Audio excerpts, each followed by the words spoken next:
What's going on, everybody?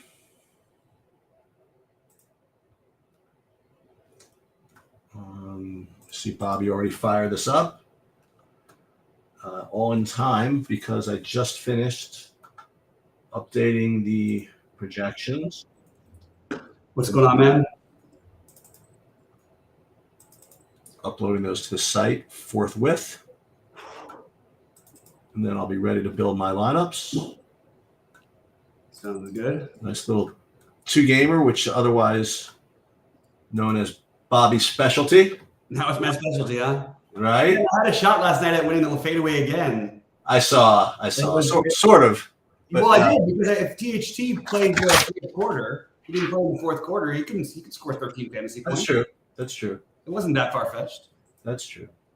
Yeah, I did. I after you left, I built that FanDuel monster lineup and ended up cashing it, which is nice. Nice, yeah. I mean, I actually had a pretty good night outside of some of the bigger buy-ins. Like I did well. Like I actually made money, I think, in the giant thing. I cashed for more in the 200 and the single entries and stuff. So ended up not being as bad. And I direct bubbled one of my 3 lineups, and I cashed in one of the other ones on FanDuel. So it wasn't too bad. What I have to do also is I have to get my staking stuff up.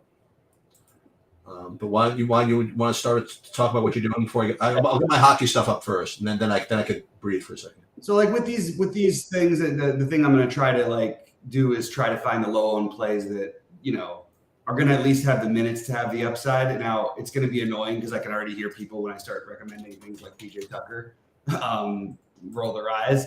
These are the kind of slates where you are okay playing him because that value paired with the value that we're assuming we get from Goodwin, who I don't think necessarily will start, but I still think that you could play those two guys together as a way of saving money.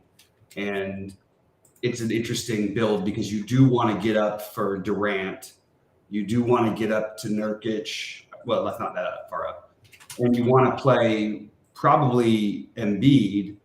So it becomes kind of a narrowing build where how do I get Giannis in? You can't play Giannis with Embiid and Durant. Not too comfortably without, and then you start sacrificing the Nurkic play. The LeBron and AD are more. I forced them into a couple builds and just tried to stack that game, but for the most part, it was kind of tricky for me to get away from the Embiid, Durant, Nurkic core, which left me looking for either some value so I could spend up for one of these other guys, or looking for the mid tier stuff. And PJ Tucker, if he starts tonight, will be in some of my lineups. I'm gonna play some of the Phoenix guys. I mean, obviously you're playing the Phoenix guys as your main source of value, and they're all going to be owned. But I think you could play like Watanabe at lower ownership to get a little different. I think taking a long shot on Saban Lee is not a bad idea for large field stuff. I think that for the so I sort of have like 5 players in most of my builds, and then I'm just sort of figuring out what to do. It's the Goodwin, Embiid. And then I'm also playing a lot of Maxey too. So it just becomes harder for me to get to LeBron and AD. So I did build my one FanDuel lineup has LeBron in it because I wanted to get a little bit of exposure, but I wasn't getting to him on DraftKings much. Yeah, I was trying to get a little different as well and just kind of screw around a little bit. And one of the guys that you mentioned was a guy I was getting, double digits of, and that was PJ Tucker that you mentioned. Kind of don't want him to start. It's like right. And the other guy you mentioned, I right now have like 25% of is the Watanabe. Take a shot with him, and there's couple of other just randos like Malik Beasley, like 20%. You know what I mean? Just trying to screw it. Saban Lee, you mentioned him. Some of that. I even played a little bit of Cam Reddish. You know what I mean? Just day 1 and 2 variants, maybe. Just in a 2-game slate. Listen, it was fun watching. I messed up. I forgot to say my favorite value play on the slate. Sorry. Okay. I totally screwed up. I forgot to say Gabe Vincent, I think, is the best value play on the slate. Yeah, I have some of him as well. I have 15% of that. I'm going to have him like 75%, I think. Oh, so there you go. I'm just going for it with him because I saw what happened the other night. I think he ends up taking this job more often when they're threatened from Russell at some point. And it's probably not going to happen quite yet, but I think that there's upside for his minutes. And even in the minutes that he's going to play, he's reasonable. So that's my take. Yeah, I'm definitely some of that as well. And I'll play a little Christian Wood. I'm just trying to look at like who's low owned, you know, and take a shot. Listen, it was fun watching your chop battle against someone else's chop battle against someone other. I don't know, I'm feeling a little saucy. I think I just want to try to win tonight. I wanted to try to win. It was tough. No, I know. I want to try. I made the nuts, unfortunately. I want to try to get kooky. You know what I mean? But I want, if I somehow get the nuts, I want to kind of. Yeah, of course. I want to have that Max Strus lineup. You know what I mean? Right. Yeah, and other guys like, you know, that are going to be forgotten about, like that you could take shots on. Kelly Oubre. Ooh, there you go. That's something. That's an interesting one. I'm kind of like, I understand that Patrick Beverley wasn't going to be owned, but I didn't think he'd be like 2% owned. So it just has me kind of like going, huh. And if I was scripting, I would just make sure to be getting at least, you know, these guys who are 2, 3, 5, 4, 5%. I would try to use them as my 10%ers and you know, chalk up to some of it to variance. Another one that I don't quite understand is Bobby Portis. I was literally just looking at his name when you mentioned that. Yeah, I don't think is it official that he's got a 20-minute fantasy limit or something? Because I haven't seen that officially, but I feel like I might have missed something. I'm projected for 21 minutes, if that matters. Yeah, and Saberson has him for 19. I just don't know why it's quite that low. And you could play him in sort of a blowout angle type of game. And we know Bobby Portis can put it up in one quarter. You know what I mean? Like he can get there in a quarter for you. So I like just getting more of those guys. You know, a little bit of you know, we don't know how much Jamison Crowder is going to play. Like there's rumors that he might play. Hey, Jamison Crowder is going to be doing double duty, playing wide receiver on Sunday. Jay Crowder, excuse me. Oh man, it's tough when you got the two. Rough out there. Yeah, you got to know everybody. But yeah, it's you know, and you know, it's a two gamer. But I think there is a better chance tonight doesn't go to a chop than night one. Okay. I think it's a better chance because there's enough of these low owned plays that are speculative that we might see with the real roll. And you know, Clay Davis is. I don't know whether he's answering my question, but he's saying Brooke Lopez. I don't know what. Oh, as a play, yeah, as a low-owned option, I think he's worth taking a shot. And I feel like he and Portis, the minutes, they're not. They can play minutes together at the same time. And there's also the always possible foul trouble against a guy like Embiid. So it just feels like one of them is going to shake into, you know, find their way into having a better game than maybe they're being projected for. I don't think they're going to put Giannis on Embiid too much on night one. So I think you're going to see Portis and Lopez in there for the full 48. And between them, they only have them at like 41. So I just think that there's upside on that. I just threw in a new build with whatever. And obviously I don't care about how many guys in each lineup or something like that. Let me see. I have one lineup that has 6 Suns in it. Oh, yeah. I have a couple lineups look like that, actually. I mean, Portis ended up averaging 26 minutes, 25 and a half minutes a game last year. It just something feels off with the minutes for those two guys to me. Yeah. Portis and what's his name? Lopez. But I'm not like getting to a ton of them. But it just kind of looks like a little funny. I love Austin Reeves. I know that he's going to be popular, but I think that's like at 5,600 is just a great price on him. I'm going to be playing that all the time. I think it's fair with Russell as well. The only difference with Russell is that I'm going to be playing the Vincent angle to try and get lower ownership, and I don't really want to play Vincent and Russell together. So that's sort of my thinking of why I didn't get to more D'Angelo. But I like the Reeves as another part of that. You could throw him into that core. Obviously, Eric Gordon. But Eric Gordon, I just want to remind everybody, like when Eric Gordon's 50% owned, and it's a good spot. They don't have that many other scores and everything. But when he's 50% owned, that's usually the time you're supposed to fade him, you know? Yeah. And I think that there's maybe some merit to doing that and maybe playing, playing for one more Grayson Allen than him, who's going to be significantly lower owned. Still have some ownership, but he's going to be significantly lower owned. You can also play Watanabe. Not that they're going to cross over exactly, but there is some minutes that, you could play these guys together even, but just throwing it out there. And then the very, very large field Saban Lee play. I think that's kind of interesting. It's very speculative, but it's interesting to me. I like that Tyrese Maxey play. Yeah, I think that could be a good one. And I did have a pretty strong take. I posted my bets, but I'll just throw the one out I like the most. I like the over in this Milwaukee game.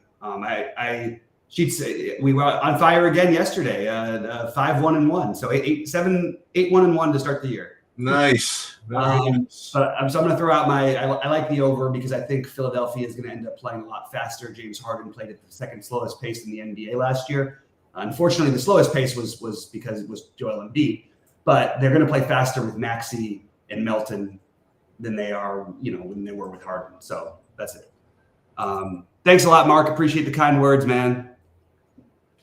Kind words are good. Yeah, that was nice. So yeah, not a whole lot to go through on this one. It's I mentioned that sort of went through all the plays that I'm making. Is there anything in your builds? Because I know you're. I just did it, and let's see if there's anything that's particularly kooky. I'm basically just trying to play somebody low owned, at least like one in every lineup, whether it be Watanabe, whether it be like Christian Wood. You know what I mean? I'm just gambling like one like most every lineup. Sometimes I'll have two. That's kind of my approach to the 2-game slate. You don't have to go just totally nuts, but you get one guy that's like low owned that goes off. Maybe that's enough. We'll see. By the way, what are you doing with Melton? Well, let me see what I have of him. Let's see what you end up with. D'Anthony Melton. I don't have much of him at all. I have like 6% of him. Okay. Just curious. How about Drew Eubanks? Eubanks, I mean, like 10%. Yeah, that's pretty good. Yeah, my last one is Paul Reed. I was going to ask you about Paul Reed because I think that's the more obvious play than PJ Tucker. I have 33% Paul Reed. Okay, that's see. I thought he was going to be more owned than he is. Than it looks like he's going to be. So with him a little bit lower owned, I think that might be an interesting. Just a guy to be overweight on, which sounds like you are by at least like. Yeah, so just so you guys know, I mean, the guy that I have too much of. You have to have too much of somebody. Is Christian Wood? That's the guy I have too much of. Yeah. And to answer the question, I do not. I actually have Jordan Goodwin in all my lineups right now, but I absolutely think he is fadeable if he is not starting. I have him in 94%. Yeah, I think that the 80% plus feels about right. And TJ's asking if he should play Embiid and Giannis in the same lineup. Sure. The only problem is, are you going to be able to get Durant in that lineup? Because Durant is the best play of all of them tonight. In my opinion, Embiid is the second best, and Durant is the best. It's really hard for me to see Durant. I mean, he didn't look good the other night, but it's hard for me to imagine like how we're not supposed to play him with all their usage being gone. Like I don't know. I don't know how you don't play Durant tonight. He's the hardest one for me to fade. I think I faded him in one of my builds, but of the spend ups, I think he and Embiid are the best plays.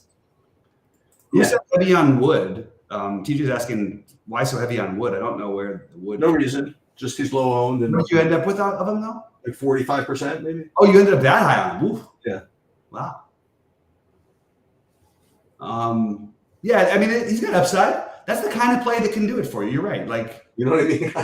I agree. I mean, and you know what I like to say? The good thing about having 45% Christian Wood is that 55% of my lineups have a chance. So, good shape. Oh, man. All right. So I'm going to try and get that. I'm going to try and note to get a little more Paul Reed. I'm very high on the Vincent thing, as I mentioned. And I think that the Beasley and Kelly Oubre are the sort of Beasley. You know what? I had it in my first set of builds. I didn't quite get to my second one though. That's an interesting one. Yeah, I have Wood in my big buy-in on FanDuel. Oh really?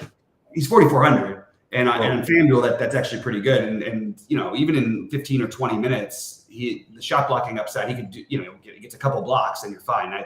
I went for the LeBron, KD. Embiid and Lillard, so you can tell I had to spend down everywhere else. Right. on FanDuel. But I don't think I'm going to change anything, barring any different lineups than most of what I posted is pretty similar to what I've got. I don't want to, it's tempting once you start with the max entering and the scripting and everything. It's tempting to want to keep doing it, but for me, I just think that it's not like the right time for me to start doing it on every slate yet. It just doesn't. I don't know. For some reason, I just couldn't quite bring myself to do it tonight. If I were your consultant, yeah, I would tell you not to do it. Yeah, you would agree with that. But shouldn't I be firing in basketball more than anything else? Like I do the best in basketball. It's my best sport by far. No. I think that if it's your best sport, you should be playing more entries in like the 888. Exactly. I think you're right. That's what I would suggest. You're just, and I'm telling you, like, listen, you're good at a lot of things, but these freaking sim people with the 150s, they have these freaking algorithms. It's just hard to beat that. It's just hard. Like you're not going to beat it with like basketball knowledge. Like, you know what I mean? Like the 888s and the 250s. I don't know. Yesterday you make a lot more money. I'm telling you, make a lot more money doing that. No, I think you're probably right. I think you're right. I mean, that's generally my what I do anyway. So, but I think that there is something to like, really being able to get exposure to some of these guys I'd like to take shots on this early in the season, and it's harder to do with fewer lineups. And if you can find the right one of those guys that you've got the 20% of, or in your case, the 50% of the 5% owned guy, right? Boy, you've got a great shot. You know what I mean? Oh yeah. And if you find any with two, I had some lineups last night that looked like the one that ended up in the 20th. That looked like for a minute that it could have just run away. There was nobody in the top 500 with like any better looking lineup than that one was. It was just beautiful. Did you talk about Patrick Beverley? Yeah, I think that he's kind of interesting because no one's playing him, but I don't like. It wasn't like I came into today wanting to play Patrick Beverley. Yeah, I'm getting some of that. In FanDuel. Mm-hmm. How much Lillard did you get? Looks like kind of with the field, like 45, 48% maybe on FanDuel.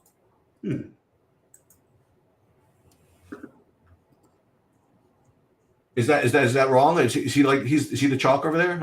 I don't. Wait, which one? I'm sorry, I got distracted by my. You asked me about Lillard. Oh, Lillard.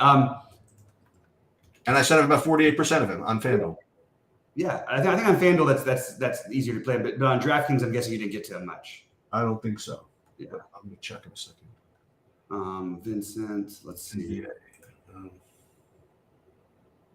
So tempted to go Gabe Vincent over Grayson Allen, but I really want to play some exposure to Grayson Allen.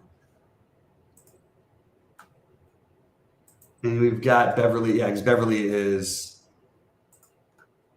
But he's point guard only, but Goodwin. No, Goodwin is point guard only. So you can't play Beverly. I'm just trying to figure it out, like Beverly, but you can play Vincent, Beverly, Goodwin, Allen. I kind of like that. The other thing I did, by the way, is I did play Yahoo again today. By the way, see Cade Cunningham smash for all the Yahoo people. Cade Cunningham, what? Wait, what?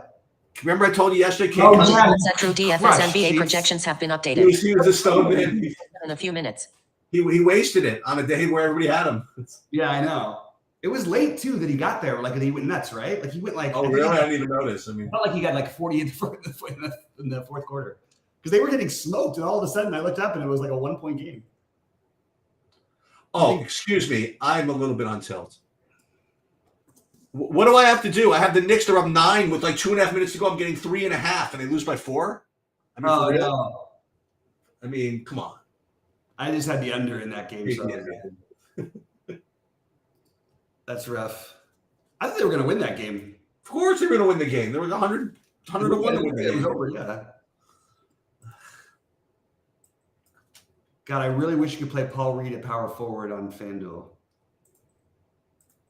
Paul Reed. Oh, that's a shame. Getting a lot of, like you said, the Christian Wood over there. Yeah. PJ Tucker, though, doing that. Yeah. Terrain Prince again. I think people are going to play PJ Tucker on FanDuel a little bit. I don't think they're going to play him on DraftKings much.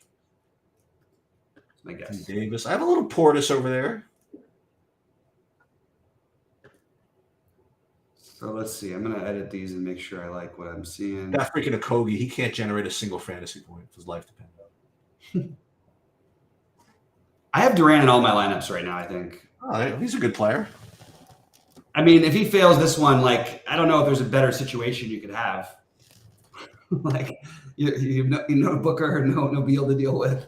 I don't know what else do you need to do, right? Like, yeah, like it. I don't think he's too worried about the Jordan Goodwin ball hogging, right? Yeah, I mean, yeah, I guess where did DeAndre Ayton go? What's DeAndre Ayton went to Portland. Okay.